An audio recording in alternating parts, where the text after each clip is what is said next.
بسم اللہ الرحمن الرحیم۔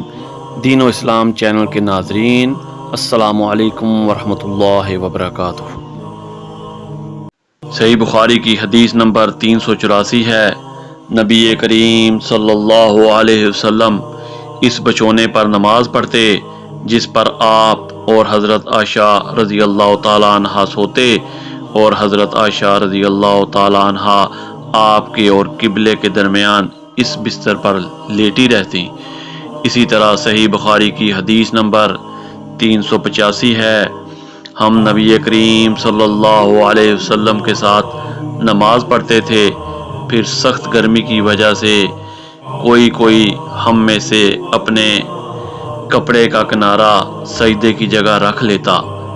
اسی طرح صحیح بخاری کی حدیث نمبر 386 ہے، کیا نبی کریم صلی اللہ علیہ وسلم اپنی جوتیاں پہن کر نماز پڑھتے تھے؟